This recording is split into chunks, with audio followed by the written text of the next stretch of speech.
오늘 이 이야기가 여러분의 삶에 하나님의 은혜와 평강을 가져다 주기를 기도합니다. 잠시 시간을 내어 이 채널을 구독하고 공유해 주신다면 더 많은 분들과 이 귀한 지혜를 나눌 수 있을 것입니다. 여러분의 작은 실천이 누군가에게는 큰 위로와 희망이 될 수 있습니다. 안녕하세요. 지혜의 샘, 마음을 울리는 이야기 시간입니다. 우리 모두는 리더로서 우리가 이끄는 공동체가 사람들로 가득 차기를 바랍니다. 작은 소그룹이든 큰 집회이든 가득 찬 공간을 이끄는 것은 모든 리더에게 큰 기쁨을 줍니다. 하지만 때로는 그 숫자에 매몰되어 가장 중요한 것을 잊어버리곤 합니다. 성경을 펼쳐보면 예수님의 사역은 언제나 거대한 군중만을 향하지 않았습니다. 오히려 예수님은 단 한 사람, 한 영혼에 집중하셨습니다. 그분의 시선은 길 잃은 한 마리의 양, 군중 속에 숨어있던 한 명의 여인, 나무 위에 올라가 있던 한 명의 세리에게 머물렀습니다. 예수님은 한 사람을 사랑하고, 한 사람을 주목하고, 한 사람을 이끄셨습니다. 오늘 우리는 바로 이 한 사람에 대한 이야기를 나누고자 합니다. 코로나 팬데믹이라는 길고 어두운 터널을 지나온 지금, 세상은 그 어느 때보다 영적인 갈급함을 느끼고 있습니다. 한 조사에 따르면 팬데믹 이전보다 지금 하나님께 더 마음이 열려 있다고 답한 사람들이 크게 늘었다고 합니다. 사람들은 자신의 삶이 영적으로 더욱 풍요로워지기를 갈망하고 있습니다. 이것은 우리에게 주어진 놀라운 기회입니다. 절망과 혼란 속에서 사람들은 답을 찾고 있고 우리는 그들에게 다가갈 준비가 되어 있어야 합니다. 이러한 시대적 배경 속에서 우리에게는 한 가지 중요한 질문이 주어집니다. 우리는 어떻게 사람들을 이끌어야 하는가? 많은 그리스도인들이 믿지 않는 가족이나 직장 동료들 앞에서 어떻게 기도해야 할지 막막함을 느낄 때가 있습니다. 진심으로 하나님께 기도하고 싶지만 동시에 그들의 마음을 닫게 만들고 싶지는 않은 그 미묘한 상황 말입니다. 어떻게 하면 그들의 마음을 움직이고 그들을 그리스도께로 더 가까이 이끌 수 있을까요? 그 해답은 의외로 간단합니다. 바로 대화하듯이 기도하는 것입니다. 많은 사람들이 기도를 어렵게 생각하는 이유는 기도에 어떤 특별하고 종교적인 형식이나 말투가 필요하다고 생각하기 때문입니다. 오, 주여! 와 같은 거창한 표현을 써야 할 것만 같죠. 하지만 하나님은 우리의 아버지이십니다. 가장 친한 친구와 혹은 사랑하는 부모님과 대화하듯 우리의 마음을 솔직하고 진실하게 표현하면 됩니다. 예를 들어 이렇게 기도할 수 있습니다. 사랑하는 하나님, 오늘 이 자리에 함께하게 해주셔서 감사합니다. 예수님의 이름으로 하나님 앞에 나아갈 수 있다는 것이 얼마나 큰 기쁨인지 모릅니다. 저희 마음속에는 각자의 어려움과 무거운 짐들이 있습니다. 하지만 하나님께서 저희를 돌보신다는 것을 믿기에 오늘 이 모든 것을 주님께 맡깁니다. 예수님의 능력 있는 이름으로 기도합니다. 아멘. 이렇게 단순하고 대화처럼 자연스러운 기도는 오히려 주변 사람들에게 우리의 믿음이 얼마나 진실하고 살아있는지를 보여줍니다. 성경은 우리에게 쉬지 말고 기도하라고 말씀합니다. 이것은 하루 종일 무릎 꿇고 있으라는 뜻이 아닙니다. 마치 사랑하는 사람과 하루 종일 문자 메시지를 주고받는 것처럼 삶의 모든 순간 하나님을 대화에 초대하라는 의미입니다. 하나님, 이제 중요한 회의에 들어갑니다. 지혜를 주세요. 하나님, 오늘 하루도 무사히 마치게 해주셔서 감사합니다. 이런 짧은 기도가 쌓일 때 우리의 삶은 하나님과의 깊고 역동적인 관계로 채워질 것입니다. 자, 이제 오늘의 핵심 주제로 넘어가 보겠습니다. 교회가 성장하고 예배당이 성도들로 가득 차는 것은 분명 감사한 일입니다. 하지만 우리는 어느 순간부터 몇 명이나 모였는가 라는 숫자에만 집중하게 된 것은 아닐까요? 저는 최근 저희 교역자들과 함께 모여 진지하게 회개하는 시간을 가졌습니다. 더 이상 얼마나 많이? 라는 질문에 얽매이지 않기로 말입니다. 그리고 우리는 2023년을 위한 새로운 질문을 던졌습니다. 그것은 바로 누구인가? 입니다. 우리는 이제 한 사람을 알아가기로 했습니다. 이것이 올해 우리의 목표이자 외침입니다. 한 사람을 알라. 우리가 흔히 사용하는 리더십이라는 단어는 성경에서 생각보다 많이 등장하지 않습니다. 예수님께서 자신과 제자들을 묘사할 때 가장 사랑하셨던 단어는 리더가 아니라 바로 목자였습니다. 우리는 사람들을 돌보는 목자, 선한 목자가 되어야 합니다. 베드로전서 5장은 이렇게 말합니다. 여러분에게 맡겨진 하나님의 양떼를 잘 돌보십시오. 마지못해 하지 말고 기쁜 마음으로 하십시오. 더러운 이익을 위해 하지 말고 순수한 마음으로 섬기십시오. 양떼 위에 군림하지 말고 오직 양떼의 본이 되십시오. 그리하면 목자장이신 그리스도께서 나타나실 때에 여러분은 시들지 않는 영광의 면류관을 받게 될 것입니다. 이 말씀을 깊이 묵상하며 저는 선한 목자의 역할에 대해 3가지 중요한 원칙을 발견했습니다. 이것은 교회뿐만 아니라 가정, 직장, 여러분이 속한 모든 공동체에 적용될 수 있는 지혜입니다.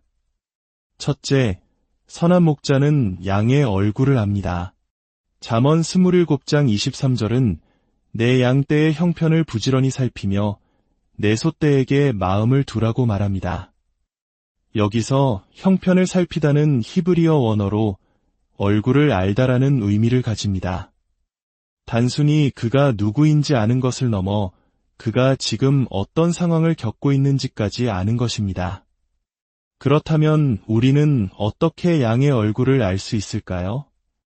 아주 간단한 2가지 실천 방법이 있습니다. 첫 번째는 그들의 이름을 아는 것입니다. 모든 숫자에는 이름이 있습니다. 그리고 그 이름을 불러주는 것입니다. 많은 사람들이 저는 원래 사람 이름을 잘 못 외워요라고 말합니다. 하지만 노력해야 합니다.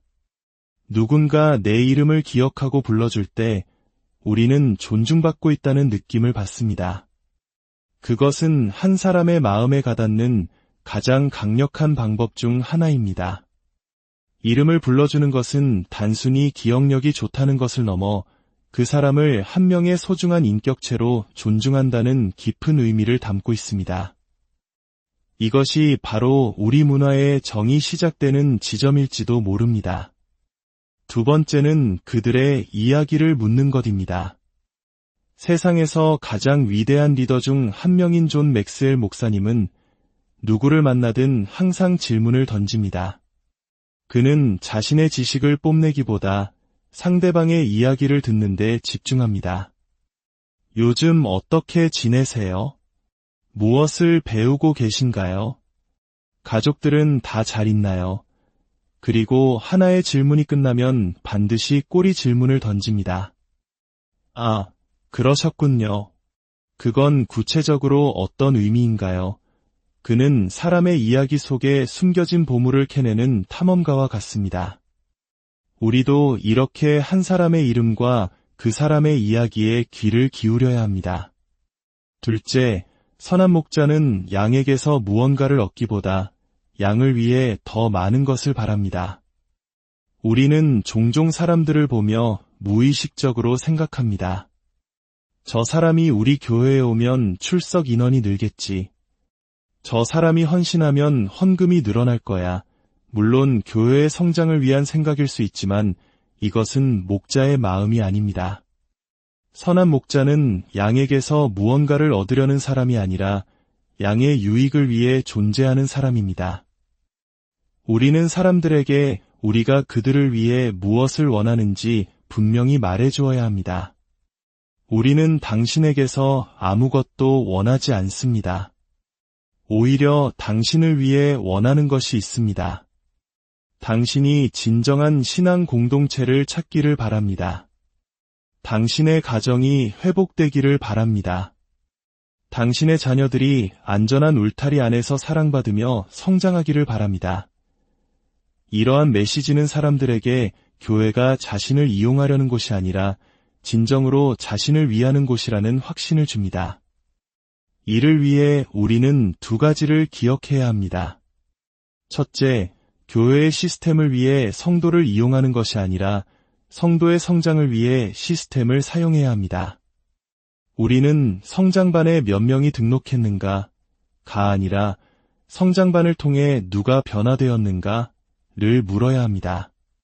둘째, 사람들을 과정 속에서 재촉하지 말아야 합니다. 사람마다 성장하는 속도는 다릅니다. 어떤 이가 어려움을 겪고 있다면 그를 섬김의 자리에 세우기 전에 먼저 그의 곁에서 함께 울어주고 기도하며 그의 삶을 돌보는 것이 우선입니다. 한 사람의 내면이 건강하게 세워지는 것을 기다려주는 인내가 필요합니다. 재능보다 중요한 것은 그 사람의 인격과 삶이기 때문입니다. 셋째, 선한 목자 역시 다른 목자의 돌봄을 받습니다. 이것은 정말 중요한 진리입니다. 다른 사람을 돌보기 위해서는 나 자신도 돌봄을 받아야 합니다. 목자 역시 양이라는 사실을 잊어서는 안 됩니다. 저에게는 제 영혼을 위해 기도해주고 제 삶을 점검해주는 3명의 멘토 목사님이 계십니다. 그분들은 정기적으로 제게 전화를 걸어 안부를 묻고 저와 제 아내를 위해 간절히 기도해 주십니다. 많은 리더들이 무너지는 이유는 자신을 돌봐줄 목자가 없기 때문입니다. 암은 초기에 발견하기는 어렵지만 치료하기는 쉽습니다. 반대로 말기에는 발견하기는 쉽지만 치료하기는 어렵습니다. 영적인 문제도 마찬가지입니다. 작은 문제일 때 누군가에게 솔직하게 털어놓고 도움을 구하면 쉽게 해결될 수 있습니다. 하지만 혼자 끙끙 앓다 보면 문제는 걷잡을 수 없이 커져버립니다. 리더의 자리는 외롭습니다. 그러므로 모든 리더에게는 자신을 돌봐줄 목자가 필요합니다. 만약 당신이 지금 그런 관계 속에 있지 않다면 당신의 부족함을 나눌 수 있는 작은 공동체를 찾으십시오. 당신을 진심으로 사랑하고 아껴주는 사람들과 함께 하십시오. 리더이기 이전에 우리도 하나님의 돌봄이 필요한 연약한 양이기 때문입니다. 마지막으로 한 사람을 아는 것을 위한 5가지 구체적인 실천 방안을 제안하며 이야기를 마무리하겠습니다. 첫째, 성도 참여 시스템을 개발하십시오. 앱이나 온라인 플랫폼을 활용하여 성도 개개인의 영적 성장을 체계적으로 돕고 그들과 소통할 수 있는 창구를 만드십시오. 둘째, 진심이 담긴 소통을 늘리십시오. 과거에는 성가시게 하지 않는 것이 미덕이라 생각했지만 이제 사람들은 고립감 속에서 진정한 관계와 소통을 원합니다. 의미 있는 정보와 따뜻한 격려를 담아 더 자주 연락하십시오. 셋째, 두 번째, 세 번째 방문에 집중하십시오. 처음 교회에 온 방문자가 4번 연속으로 출석하면 그 교회에 정착할 확률이 매우 높아진다는 연구 결과가 있습니다. 그들이 다시 오고 싶도록 만드는 것, 그들이 이곳에서 필요하고 사랑받는 존재임을 느끼게 해주는 것이 중요합니다. 넷째, 신속한 응답의 문화를 만드십시오.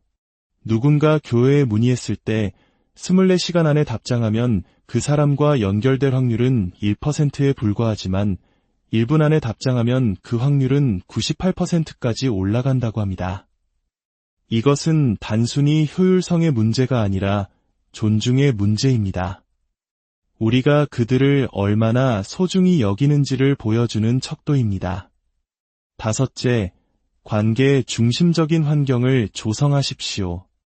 예배 전후로 로비나 휴게 공간에서 사람들이 더 오래 머물며 교제할 수 있는 분위기를 만드십시오. 더 오래 머물수록 더 깊은 관계가 형성됩니다. 관계가 깊어질수록 공동체는 더욱 강해집니다. 사랑하는 여러분, 오늘 이 이야기가 여러분의 마음속에 작은 울림이 되었기를 바랍니다. 이제 우리의 시선을 거대한 군중에서 돌려 우리 곁에 있는 단 한 사람에게로 향합시다. 그 사람의 이름을 부르고 그의 이야기를 들어주고 그를 위해 진심으로 더 좋은 것을 바라고 우리 자신 또한 돌봄을 받는 선한 목자가 됩시다. 이 모든 것은 리더인 나 자신부터 시작되어야 합니다. 우리가 먼저 한 영혼을 귀하게 여기는 본을 보일 때 우리가 속한 공동체는 하나님의 사랑으로 가득 찬 따뜻하고 건강한 공동체로 성장하게 될 것입니다. 주 예수 그리스도의 이름으로 여러분 한 분 한 분을 축복하며 기도합니다.